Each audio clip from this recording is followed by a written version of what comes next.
our speaker. I can't wait.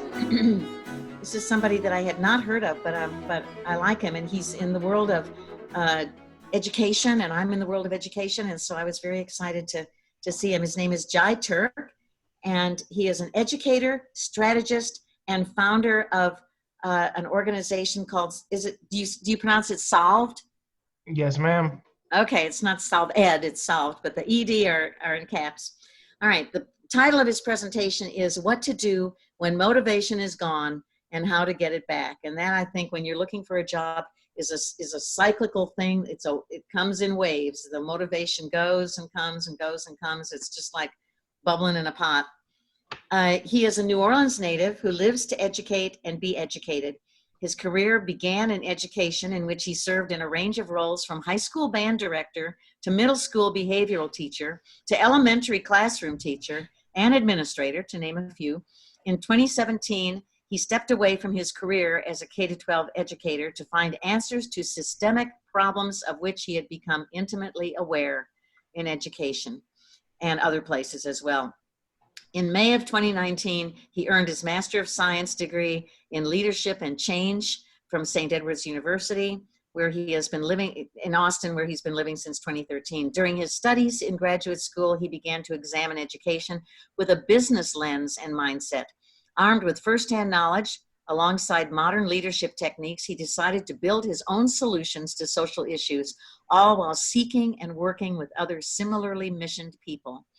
Early 2019, he founded the nonprofit Solved, whose mission is to reconnect the disconnected. He is able to support this mission from the success he has gained through his consulting practice, Jye John Paul Consulting, in which he provides solutions to issues through strategy and ideation of a wide variety of clients. He prefers to spend his evenings cooking, learning and relaxing, all while indulging in a wide range of musical genres. He dedicates his life to lifting and supporting the people around him and providing calming and refreshing energy to his loved ones, friends, and clients. Does he not sound like a delightful person? I can't wait to hear what he has to say. Let's give a warm virtual welcome to Jye Turk. Thank you, Kathy. Nice to meet you as well. How are you doing? Jye, I lost my motivation. Speak to me. I wish I could cast the wand and just give it back. How are you doing? Who's speaking right there? RD. RD, nice to meet you. Kathy, one question. Is it going to be possible for me to create breakout rooms today? Yeah, I think so. Shannon usually does the driving, but Shannon, are you able to do breakout rooms? Yeah, actually, Jye, if you want to do that under the more on the bottom of the screen, you can do that. Because I've done it maybe once or I've seen it done. So if you want to do that yourself with co-host, you can. I mean, I can help you. I'd be more than happy to, but just let me know what you need. Okay, thank you. It'll pop up on a certain slide when it's time, so we can figure it out then. Okay. All right. Cool. Well, good morning, everyone. Hope you can still see my face. If not, my screen should be shared now. And as Kathy shared, I'm here to speak today about what to do when motivation is gone and how to get it back. Kathy gave me a great introduction. I'm not one that likes to talk about myself too much, so I just listed a few bullet points here that I like to sort of identify myself with. I'm an educator, as she shared. I founded a nonprofit. I do consultant work. I identify as a people person, as the people around me tell me, and I'm an old soul, as my siblings like to say. So today we're going to talk about facing daily struggles. We're going to talk about rebuilding and replenishing energy, as well as routine, deviating from routine, and adjusting our sail. We'll speak about the right opportunities and then staying prepared. And so a little bit about my style and what you can expect today. I'm more of a workshop style. I'm a classroom educator because I love that sort of engagement with people. So I bring that to this space as well. And so that means some group collaboration and discussion today, hence the breakout rooms. And I also like some conversational, reflective, and thought-provoking aspects. So today, when you have a minute, grab a journal, grab something online, but something you can write and take some notes with at certain points today. And so something I am curious about, And I would like for you guys to either share in the chat if possible, or if you're not comfortable with that, just writing it down. What brought you here today? What do you need from this seminar? And I'm sorry, let me go back. And what's your minimum takeaway? What brought you here? What are you needing today? And what's your minimum takeaway? In the chat, on a note, I would just like you to speak that out. All right, well, if you got it locked in, I'm gonna go ahead and move forward. Thank you for everyone that shared so far, and I'm gonna have a break to come back and check them out in just a minute. Yeah, thank you for sharing. Please keep sharing. So today I want to jump into facing daily struggles and sort of grounding us in what that even means. For me, I count mental struggles, emotional struggles, physical, spiritual, religious or not, and then logistical struggles. And so what I've learned is that I had to learn to identify what they are regularly in order to be able to deal with them. And so when I came to that, I was in a search for what practices help me actually identify my struggles. Some of them are blind for me personally, some of them were trauma-based. So mirror talk. Mirror talk is me looking myself in the mirror and having an honest conversation with myself. Jye, you messed up, man, or Jye, you need to do this, or whatever it may be to that point. But it's really looking at myself and seeing myself for good or bad, positive or negative, whatever I need to adjust. The second I use is journaling, which we're going to get into today in practice. Journaling lets me write it down, lets me see it. Sometimes I can't vocalize something, maybe, like my mirror talk, I can't vocalize it. So I just want to write it down and be honest with myself. Real talk is a phrase coined by a colleague and friend of mine, Elliot Nyblack, and he does a workshop based on real talk. And real talk is an honest conversation you do with yourself or with someone about just what's happening in your life, just what's going on. Let's talk real, just what's really at the crux of what needs to be, dealt with or at least vocalized and shared. And the last is visualized planning, which relates to journaling. But for me, visualized planning is putting down what I need to do logistically, whether it's on a digital calendar, whether it's in my notebook planner, but it gives me a more grounding concept of what has to be accomplished, even if I can't accomplish it right now. And lastly, when it comes to self-reflection, sometimes the inability to self-reflect is the challenge in and of itself. Sometimes I'm in a space, like even recently, to be honest, where self-reflection is not on the top of my mind. I'm not in the space and time to sit here and think and diagnose and pick at my life. Sometimes we just have things to do. And for me, it is very helpful in terms of staying motivated to reflect and just be human with myself and say, it's not a time for me to reflect. I'm just really in a spot where I just need to do what I have to do today and move on. And that's okay as well. So I just don't want anyone to feel like this is absolutely mandatory. If you can't find a self-reflective practice, it's okay. Sometimes we're there. So how do we navigate what we have to deal with? So for me, it's being honest with myself. It's examining how my struggles affect me and the people around me. It's disassociating my struggles from myself. And this I really want to highlight, disassociating whatever challenges you have and not making it personal. It's really hard to deal with something when you think it's a fabric of who you are and not just a learned behavior or circumstantial. It's very important to identify who you are and then what's some stuff that's maybe happening to you, even if you're causing it. And it's very important to separate yourself from whatever that is. The next one is make plans for whatever is actionable, whatever comes out on your to-do list and your reflection, whatever's coming up, what can you plan for? What can you do about it? And after that, make peace with what you cannot act on right now. There's some things that we can't deal with, and you have to have a method of peace for that. And find and sustain community. That means being with people, family, could be virtual. However you do that, it could be you're planting your garden, it could be you're casting dogs at your home. But find some sort of community, some other living beings in some form or fashion that you can share some energy with. And last, find what grounds and centers you. I find in the context of sort of staying focused and motivated that you, and in facing your struggles, that you need to know what grounds and centers you. So we're going to do a journaling activity right now. This is personal. It's for you to write somewhere. You can whisper it to me in the chat or send it to me privately in the chat, sorry. And here's the activity. So we're going to reflect on a few struggles or challenges that you're currently facing. I mean, mental, emotional, spiritual, anything. I want you to list 2 or 3 and think about the following questions with them.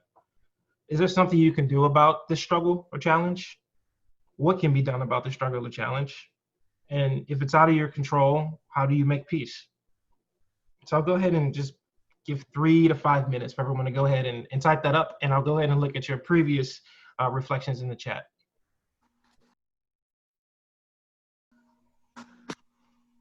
Thank you for everyone that shared so far. I see a lot of comments about anxiety, dealing with self-control, positive self-talk, and confidence. Thank you for sharing that. And it sounds like the topic today should hit on what a lot of people here came to get today. So thank you so much for sharing that. And continue sharing if you haven't yet. Sorry, 1 second, I need to move this Zoom box, okay? So let's move on to rebuilding and replenishing energy, which is what some of you shared. And so we're going to continue journaling. I would like you to put this somewhere that you can use it and take it forward. So who and or what gives you energy of any kind, and why does it give you energy? Who or what takes away your energy away, and why? What's made you crash before, and how did you crash? What was that actually like?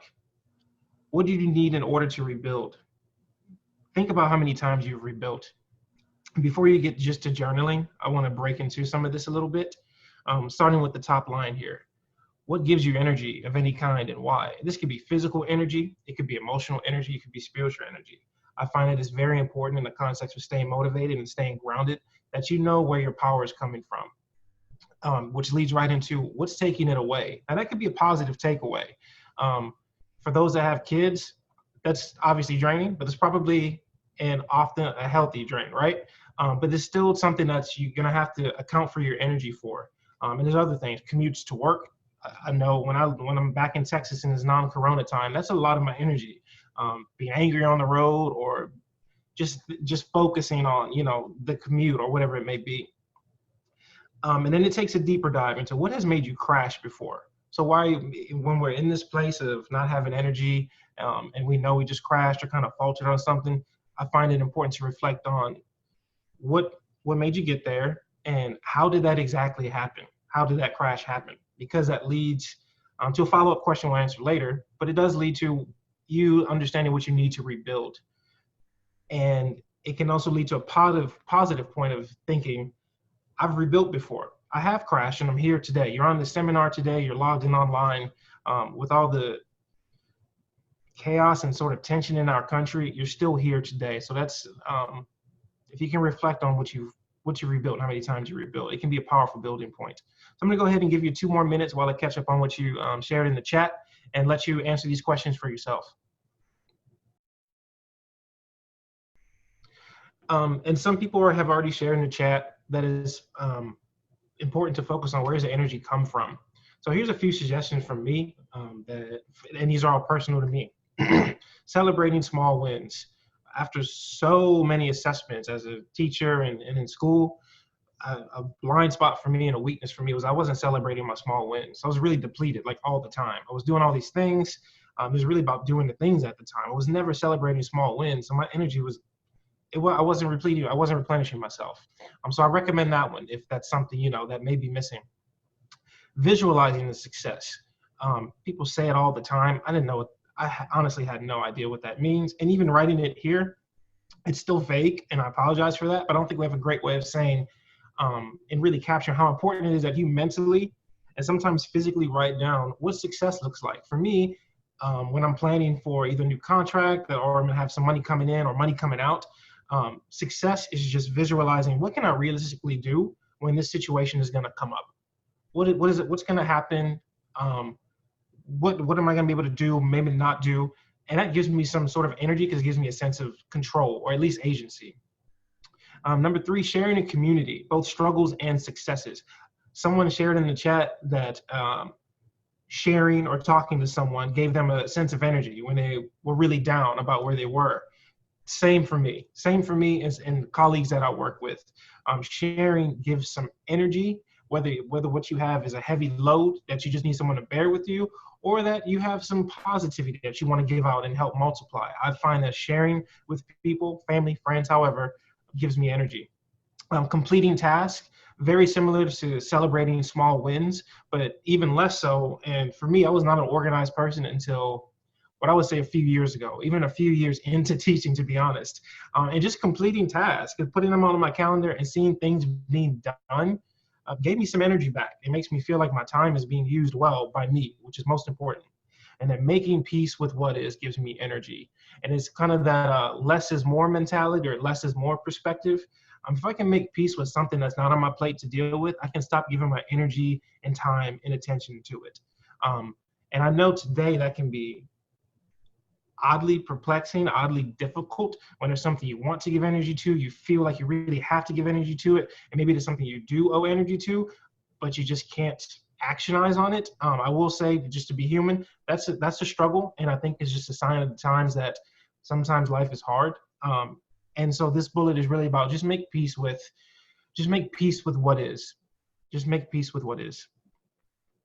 So we'll go forward from there and sort of shift into the next phase, which is talking about routine, deviation, and course correction, and kind of highlighting our habits and rituals, our reflexive practices, and then adjusting the sail. So identifying your habits and rituals, I want to make note that they often include things that you don't account for in your time. So for me, if it's playing a quick phone game or having a thought of a family member, I have family members that we have a long history of mental illness and a lot of trauma in our family. So a lot of times in the day, I don't account for me thinking about that, right? It's taking up my mental space. I'm not thinking about my grocery list, my to-do list, where I'm even going. I'm driving down the street, making a wrong U-turn in Texas and losing 15 minutes. Those are things I don't account for, but it is a habit. I have habitualized thinking about people. So it's important that we account for those things because we are a result of what we do repeatedly. And I firmly believe that, and I've seen it as I've been more aware. We are a result of what we do repeatedly. So thinking about that, what habits contribute to motivation? Let's get, sort of running us back on the topic. And so for me, there's things I want to habitualize. So if I'm repeating my self-care, it's easier for me to stay motivated. I'm just habitualizing it. I don't want to keep thinking about my self-care. So that's thinking mentally, emotionally, physically, spiritually, all the things. My self-care involves first waking up, not addressing my cell phone, and at least making it to the restroom to wipe off my face, if nothing else. That self-care gives me some motivation. Sometimes. It at least gives me the truth that I know if I keep doing this, I'm building myself up. I'm really being accountable to myself, which leads to planning with purpose. Planning with purpose gives me some sense of motivation. If I can plan and know why I'm doing what I have to do, it gives me a little bit more of a reason to get to that end point, right? If I know it's going to take care of someone or take care of me or make me get me into a better financial place, it gives me some motivation to do it, right? It's just very basic. And then planning for success, which is different from purpose. Me planning to brush my teeth or fill out a job application or follow through on the interview prospect is different from planning for success. Success is what happens once your teeth is brushed and you feel fresh. Once you go to that job interview and feel like you really nailed it. Putting myself in a place where I'm planning for that success to happen gives me some motivation. I can visualize myself doing good and being good. And lastly, sharing, supporting, and building community. And I say this with a caveat because I'm a very extroverted person, but not everyone I know is. I have people close to me that aren't. So some people, you're not going to get this motivation by being with people. So just support or build community. It could be online, however you do that, whatever it is. But I do find it's important, regardless of who we are as human social creatures, that community is involved. Somehow you're sharing energy with other people, even if it's not physically present. And that can give you some motivation. It does give me some motivation. And then commonly, I got off track. Where's the way back? Well, here's another reflective activity we're going to get into, so you can dig into this. And let's start with what knocked you off track. And then sort of go into thinking, how can you respond differently next time? What's going to hold you accountable? And what did you learn while you were off course? And I really want to focus on number 4. What did you learn while you were off course? that has been so pivotal to me, that not because you're still making actions, you're still habitualizing, right? You're still living out choices that you have made, maybe consciously or unconsciously. So there's something to be learned, even if it's that you were repeating a bad habit. You can acknowledge it. For example, food eating, sleep habits, for me, checking my phone at the wrong time, habits that got me off course. And I learned that that's what got me off course. I learned that's behavior that happens when I'm deviating from the plan. So let's go ahead and self-reflect. I'm sorry, I was making sure this is the right slide. Self-reflect on what has knocked you off track with these 4 questions. I'm going to catch up on your previous answers in chat.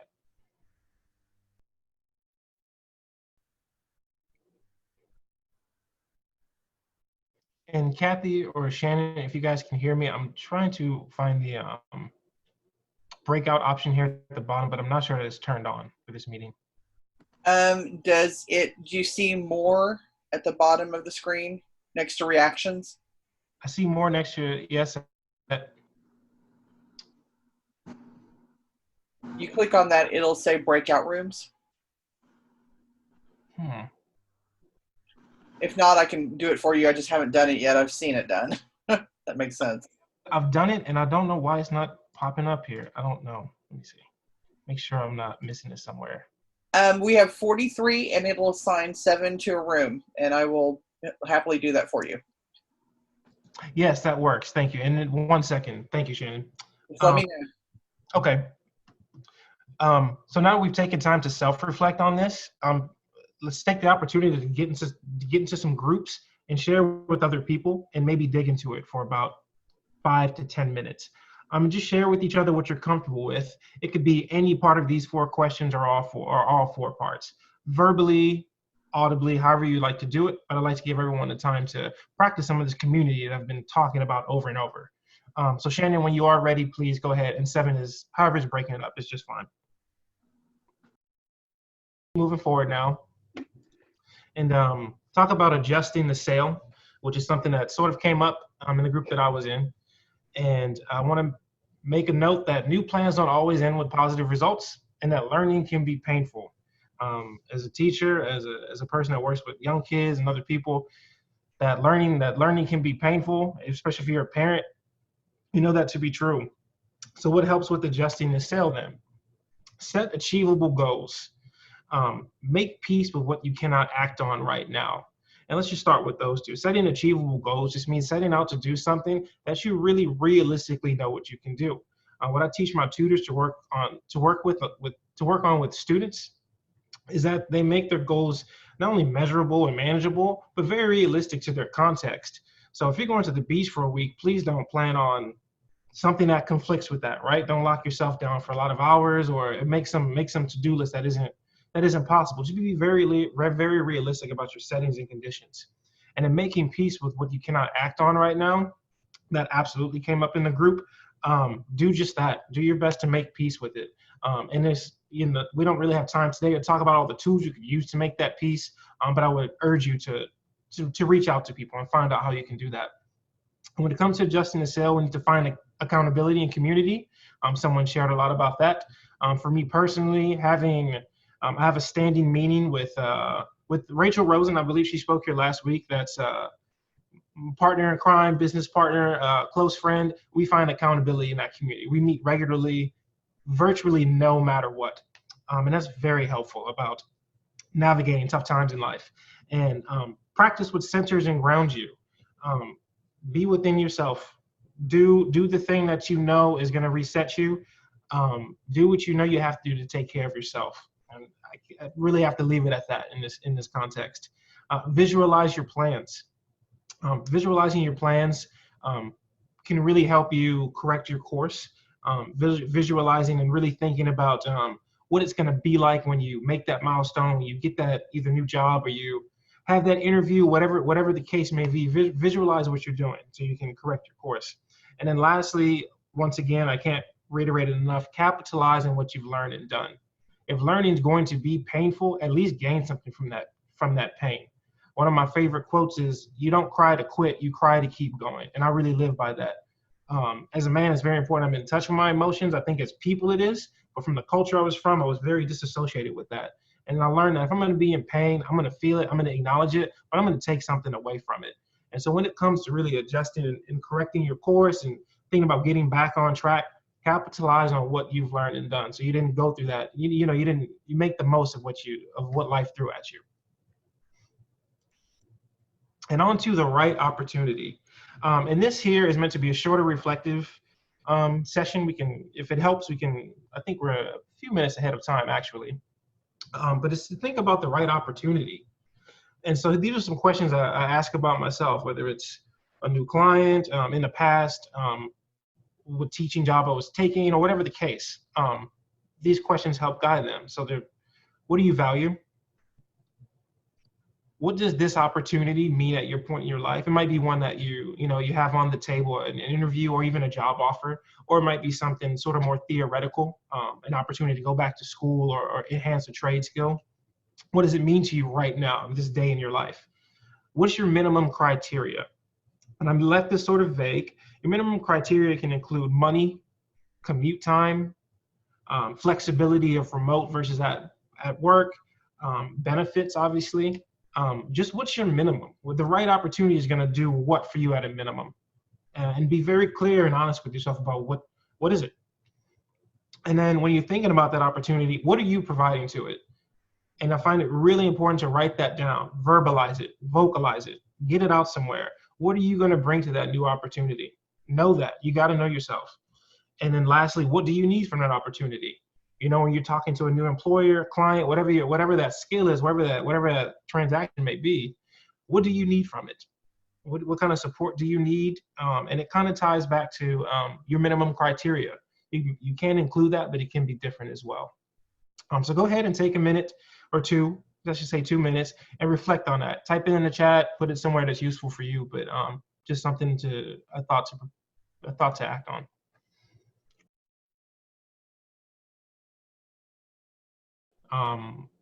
Vocalizing your point of view and perspective on the right opportunity. Please continue to share. I'm going to go ahead and move forward. We only have about 15 minutes left, and we're getting very close to the end here. I want to leave time for some chatting if we can. So the last topic today is staying prepared. I want to start at a very honest point. It can be draining, it can be costly, it can be defeating. So as I think someone literally said, what's the point of staying prepared? They had recently sat with that question. We're in our small groups. And so I think of these few things. Luck is when preparation meets opportunity. I'm still not sure if that's universally true, to be honest with you, but it has been true in my life more than once. So I just want to offer that today. Luck is when preparation meets opportunity. So the reason I stay prepared is so I can meet that opportunity and experience what we call luck. Being prepared gives context to my choices. And it kind of ties with the following thought. Preparation forces reflection and critical thought. It's very hard to adequately prepare for something and then disassociate with what you're preparing for, right? So staying prepared gives me some context for my decision-making process, all parts of it, how I'm doing it, when I'm doing it, why I'm doing it, and what I'm doing it for. So in long story short, staying prepared sort of helps you focus on you. And then let's talk about how do you stay prepared? A few simple suggestions are practice your craft, create and sustain community, like I believe everyone here is doing today. Same with networking, thank you all. Practice positive self-talk. That is, I'm gonna pause on that one. Practicing positive self-talk is at the forefront for me personally right now, for me staying prepared. What does that look like? For me, it means when I'm having a thought that's critical of myself, that doesn't help me either build or acknowledge something that's going on in myself. So for example, like eating Popeyes at 10:30 at night and thinking of myself as fat, that's not helpful. It just means I had a bad practice and I need to positively talk myself up and saying, this isn't building my right future for me. It's not building a pleasant morning the next morning either. It doesn't have to be a destructive thought when I recognize a bad behavior. It doesn't have to be a destructive thought when I recognize a bad behavior. speak positively on yourself. That's a way of staying prepared. It's going to keep you mentally prepared, and you're really going to be in a better position when you physically walk into or virtually go into the space of your next job interview or opportunity. In terms of staying prepared, know your value in both time and money. And I'm very thankful a lot of people share other things that are part of your value that aren't time or money. But at a minimum, know what it means. If someone's asking you for something that's in terms of time or money that's not okay with you, you really need to know that you're not going to be okay with it. Even if you end up making a concession, you need to go into whatever room, whatever space you're going into, know your value. And lastly, self-advocate. It's hard to self-advocate without knowing your value in time and money or whatever the case. And self-advocacy is highly essential to staying prepared, because that's how you are prepared. If you can self-advocate and you can show up and say, I'm bringing this to the table, I need this from you. Here's the value that I'm bringing for these, the services I'm giving or the context that I'm providing, this job or whatever it may be. You can advocate for yourself. And self-advocacy is directly tied to how prepared you are for something. I was very happy to hear people in the group sharing that they know they had a sense of worth and that they had a sense of value, an internal value. And that's where advocacy begins, and that's how you really stay on task and stay prepared, know your value. And that's the end of it.